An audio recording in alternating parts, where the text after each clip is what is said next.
Sa gitna ng Ethiopian desert, nasa isang misyon ang sniper sergeant na si Bob Lee Swagger at ang spotter corporal na si Donnie Fenn.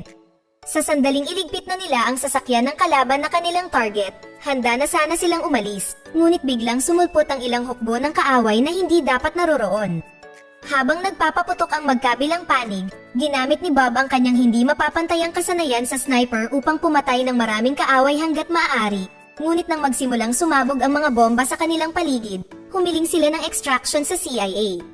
Sa kasamaang palad, ganap silang binaliwala ng kanilang CIA support team at pinatay ang komunikasyon. Nagresulta ito sa pagkamatay ni Donnie nang barilin sila ng helicopter. Si Bob ay nagpaputok pabalik, at pagkatapos ng ilang palpak na mga putok, nagawa niyang gumawa ng isang bullseye shot at natamaan ang propeller ng helicopter kaya bumagsak ito. Makalipas ang 3 taon, nakatira si Bob kasama ang kanyang aso sa kabundukan ng Wyoming. Isang hapon, nilapitan siya ni Colonel Isaac Johnson, na may misyon para sa kanya, para planuhin ang assassination sa Pangulo. Hindi niya ito dapat isagawa, gagawa lang siya ng plano dahil nakatanggap sila ng intel na nalalapit na ang planong assassination, kaya kailangan nila ng eksperto para malaman kung paano nila ito mapipigilan. Noong una ay tumanggi si Bob, ngunit bago umalis, ibinigay sa kanya ni Johnson ang impormasyon habang ipinapaalala sa kanya ang kanyang tungkulin. Matapos magpasya si Bob na alamin ang distansya ng papatay sa presidente gamit ang kanyang sariling rifle, at pag-isipan ito ng husto, nagpasya siyang tumulong. Siya ay bumisita sa 3 mga lokasyon kung saan ang Pangulo ay magbibigay ng talumpati at pinag-aralan ang lahat ng mga detalye hanggang sa mapagpasyahan niya na ang assassination attempt ay mangyayari sa Philadelphia. Nang bisitahin niya si Johnson upang ipaalam ito sa kanya, binati siya ni Johnson sa kanyang husay magtrabaho at kinumbinsi siyang pumunta sa araw ng kaganapan upang siya ang maging spotter nila. Nakilala rin ni Bob si Michael Sandor, isa pang dating sundalo na tumutulong sa operasyon. Sa araw ng kaganapan, sumali si Bob sa koponan ni Johnson sa isang silid kung saan matatanaw ang site na kanilang itinakda sa tulong ng isang lokal na pulis. Pagdating ng oras para magbigay ng talumpati ang Pangulo pagkatapos ng Arsobispo ng Ethiopia, binalaan sila ni Bob na ito na ang perpektong sandali para sa pagbaril at dapat nilang pigilan ang Pangulo sa pag-akyat sa entablado.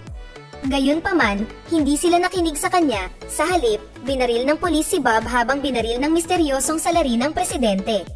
2 beses nasugatan si Bob, ngunit nakatakas siya sa pamamagitan ng pagtalon sa bintana at pagkatapos ay sa salamin na kisame ng isang gusali.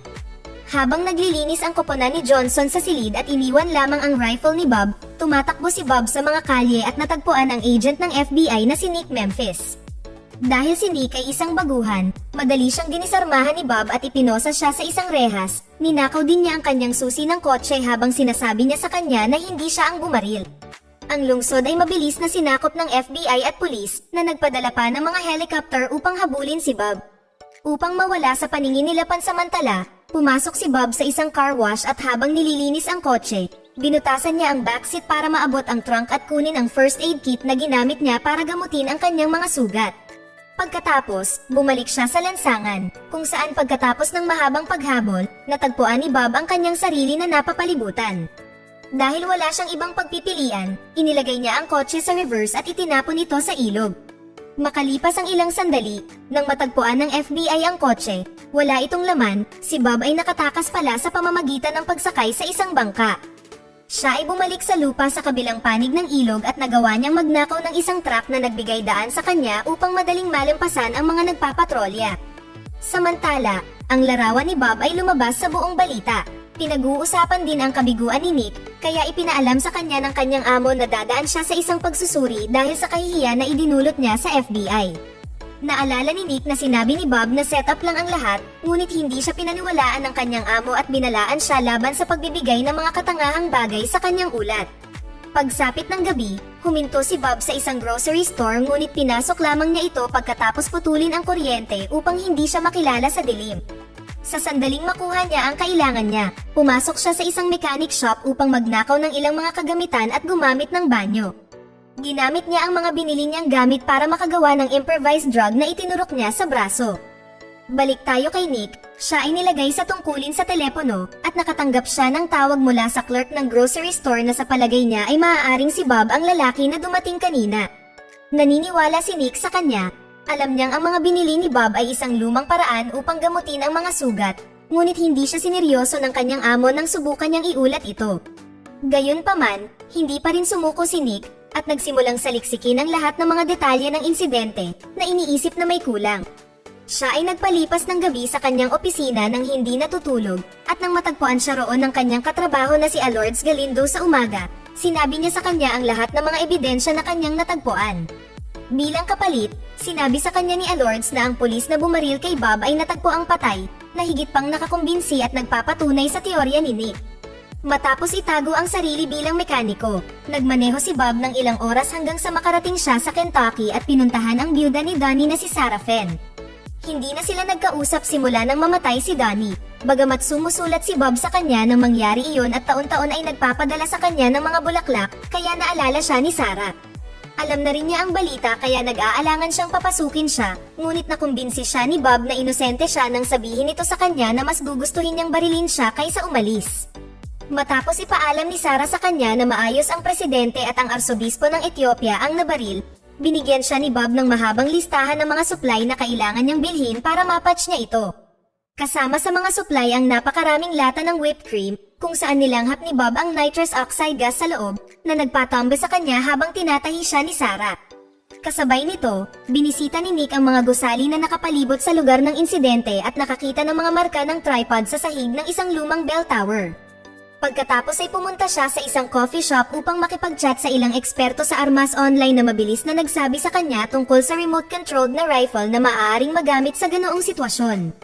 Nang magising si Bob, determinado siyang linisin ang kanyang pangalan, at sa palagay niya ay si Nick ang pinakamahusay na paraan para gawin iyon, kaya gumawa siya ng plano na makipagkita sa kanya. Tinanggap ni Sarah na tulungan siya at binigay pa sa kanya ang lumang hunting rifle ni Donnie. Madali lang ang plano nila. Nag-disguise si Sarah at lumapit kay Nick sa isang coffee shop para ibigay sa kanya ang impormasyon ng car ID ni Bob. Sa ganoong paraan kapag siniyasat ni Nick ang impormasyon sa system, makukuha nito ang atensyon ni Johnson. Naisakatuparan ni Sarah ang plano, ngunit si Bob, na nakatingin sa malayo, ay natagpuan ng dalawang pulis na humihingi ng ID. Para sa isang magaling na sundalong tulad niya, hindi sila mahirap labanan at ginamit pa ang sarili nilang aso laban sa kanila, kaya napatumba sila ni Bob at nagawa niyang nakawin ang kanilang radyo bago tumakas. Samantala, ginawa ni Nick ang eksaktong tulad ng hinulaan ni Bob at hinanap niya ang impormasyon ng kotse sa system, ngunit nasa ilalim ito ng antas ng clearance kung saan wala siyang access. Humingi siya ng tulong kay Lourdes, at pagkatapos ng ilang pag-aalinlangan, sinabi niya sa kanya kung aling kaso ang may ganoong clearance at kinumpirma na ang nakuhang tape ng mga tagapagbalita sa insidente ay na-edit ng gusto. Nagkatotoo din ang ibang bahagi ng hula ni Bob, lahat ng pang-iinis ni Nick ay napansin ng mga tauhan ni Johnson, kaya syempre, sila na ang bahala sa kanya. Si Nick ay kinidnap at binugbog para sa impormasyon, ngunit dahil hindi siya magsasalita, nilagyan siya ng kontrapsyon ng mga kidnapper at ginawang parang magpapakamatay si Nick. Sa kabutihang palad, si Nick ay nailigtas sa huling segundo ni Bob, na pinatay ang lahat ng mga thug gamit ang kanyang sniper mula sa malayo bago pumasok sa loob. Inalok siya ni Nick ng tulong para gawin ito sa legal na paraan dahil mapapatunayan niyang hindi binaril ni Bob ang arsobispo, ngunit gusto lang ni Bob na maghiganti at hindi yun maibibigay sa kanya ng batas. Maaring linisin nito ang kanyang pangalan ngunit ang mga tiwaling opisyal ay mananatili pa rin sa kapangyarihan at paulit-ulit na gagawin ang parehong bagay. Dahil sapat na ang nagawa ni Nick para mawalan ng trabaho, pumayag siyang tumulong. Nalaman ng mga tauhan ni Johnson na nagpapadala si Bob ng mga bulaklak kay Sarah taon-taon kaya nagpadala sila ng mga tao para dukutin siya para magamit nila siya bilang pain. Samantala, nagmamaneho sina Nick at Bob patungong Tennessee upang puntahan si Mr. Rate, isang dalubhasa sa armas. Sinabi sa kanila ni Mr. Rate ang tungkol sa paper patching na ginagawang posible para sa isang bala na pumutok mula sa isang rifle ngunit ginagawang parang ito ay nagmula sa iba. Ganito mismo ang pag-frame ni Johnson at ng kanyang koponan kay Bob, gumamit sila ng isang bala na pinaputok ni Bob noong ginawa niya ang test bago tanggapin ang misyon. Sinabi sa kanya ni Mr. Rate na ang tanging sniper na natitira maliban sa sniper ni Bob na maaaring gumawa ng gayong kamanghamanghang tactics ay si Mikhail Kerbiek, na ang paglalarawan ay mabilis na nagpaunawa kay Bob na ito ang tunay na pangalan ni Sandor. Tinawag ni Nick si Lourdes para humanap siya ng impormasyon tungkol sa nakaraan ni Sandor at ibinigay niya sa kanila ang lokasyon kung saan siya matatagpuan. Ito pala ay isang setup ni Johnson na nagutos kay Sandor na maging pain para kay Bob. Humingi din si Johnson ng pabor mula kay Senator Charles Meacham na gusto rin makita ang katapusan ni Bob. Samantala, gabi na nang pumasok ang mga tauhan ni Johnson sa bahay ni Sarah. Nagawa niyang patayin ang isa sa kanila ngunit nahuli siya ng isa pang lalaki. Pagkarating nila sa Virginia kung saan matatagpuan si Sandor, pumunta sina Bob at Nick sa isang hardware store upang bumili ng ilang mga supply na ginamit nila sa paggawa ng kanilang mga bomba, dahil nahulaan na ni Bob na may bitag na naghihintay sa kanila. Nagpasya din siyang turuan si Nick ng pangunahing kaalaman ng isang sniper para makatulong siya bilang spotter. Pagdating ng oras para kumilos, nanatiling nakakamouflage si Nick sa mga damuhan habang ibinibigay kay Bob ang lokasyon ng mga kaaway sa pamamagitan ng communicator. Isa-isang iniligpit ni Bob ang karamihan sa mga kaaway at ikinalat ang mga bombang ginawa nila sa paligid bago pumasok sa bahay. Hindi nagulat si Sandor nang makita siya at tinanggap na ipaliwanag ang lahat. Hindi niya alam ang tunay na pangalan ni Johnson, ngunit ginamit niya si Sandor sa parehong paraan na ginamit niya si Bob, at ginawa rin niya ito sa maraming iba pang mga sniper. Humahanap sila ng mga nagpapahingang sundalo, ginagamit sila para sa isang marangal na trabaho, at pagkatapos ay itinatapon sila sa isang tabi tulad ng isang kawawang aso. Ang buong misyon pala ay upang patayin ang arsobispo mismo at magpanggap na ang assassination ay inilaan para sa Pangulo bilang cover. Sasabihin na sana ng arsobispo sa publiko ang tungkol sa isang nayo na pinatay upang mailagay ang pipeline ng langis ng isang organisasyon na nagsasamantala sa mga ari-arian ng ekonomiya sa mga umuunlad na bansa na pinamamahalaan ni Mitchum at Johnson. Nangyari ito sa Ethiopia 3 taon na ang nakararaan. Dito nalaman ni Bob na hindi niya sinasadyang nagbigay ng overwatch para sa massacre na iyon noong araw na iyon, kung saan siya at si Donnie ay iniwan ng CIA upang mamatay. Nang sabihin ni Nick kay Bob na dumating na ang mga sundalo at nakapaligid na sa bahay, inamin ni Sandor na nakikipag-usap lang siya para magambala si Bob sa loob habang parating ang backup. Pagkatapos ay ipinaalala niya kay Bob na malalim ang sabuatan na ito at hindi lang isang ulo ang dapat putulin. Ipinaalam din niya sa kanya na hawak ni Johnson si Sarah bago niya ilagay ang baril sa ilalim ng kanyang baba at binaril ang sarili. Pagkatapos ay sinimulan ng mga sundalo na pasukin ang bahay kaya nilabanan sila ni Bob habang inactivate ni Nick ang mga bomba sa paligid at ang gas. Gamit ang makapal na usok, lumabas si Bob sa bahay at patuloy na binaril ang higit pang mga sundalo habang tumatakbo siya sa isang ligtas na lugar. Pagkatapos ay inactivate ni Nick ang napalm bomb bago mag-snipe sa anumang natitirang mga sundalo para makatakas si Bob. Isang helicopter ang malapit nang dumating sa lugar, ngunit pagkatapos ng nangyari sa Ethiopia, sa pagkakataong ito ay handa na si Bob para dito. Si Nick ay tumakbo upang habulin siya ng helicopter, at sa sandaling lumipad dito sa tamang lugar, pinasabog ni Bob ang isang bomba na sumunog sa helicopter na nagpabagsak dito. Pareho silang tumakas sa Montana, kung saan tinawagan ni Nick si Alords at kinonekta siya sa linya kasama ang kanyang amo. Sinabi lang sa kanila ni Nick na kasama niya si Bob at hindi siya magtitiwala sa sinuman bago pinutol ang tawag, dahil ang buong chat na ito ay isa lang setup para masubaybayan ni Johnson ang telepono at tawagan sila. Inalok siya ni Bob ng deal, babawiin niya si Sarah at bilang kapalit, ibibigay niya sa kanila ang pag-amin sa katotohanan ni Sandor na kanyang naitala. Hiniling din niya na isagawa ang palitan sa harap ni Mitchum para sa dagdag na seguridad. Umayag silang magkita sa isang nagyayelong bundok. Si Johnson, Mitchum, Sarah, at ang kanyang kidnapper ang unang dumating doon. Isang lalaki ang biglang lumitaw ilang hakbang ang layo at nagsimulang lumapit sa kanila, kaya binaril siya ng mga nakatagong sniper ni Johnson at siya ay bumagsak. Ngunit ito ay isang pakana lamang. Ang lalaking iyon ay si Nick at nakasuot siya ng isang piraso ng bakal sa ilalim ng kanyang jacket kaya ayos lang siya. Gumanap siya bilang pain para makita ni Bob ang mga sniper ni Johnson at pinatay sila, na mabilis na sinundan ng pagbaril sa kriminal na pumipigil kay Sarah. Habang ang FBI ay nakatanggap ng isang sulat mula kay Nick na nagsasabi sa kanila tungkol sa engkwentro na ito, nilapitan ni Bob ang grupo upang gawin ang palitan, ngunit bago iyon ay tinapon ni Nick ang lahat ng kanilang mga armas. Kinuha ni Sarah ang isa sa mga baril na iyon para barilin ang thug na dumukot sa kanya, at pinigilan siya ni Bob bago tuluyang makipag-usap kay Mitchum.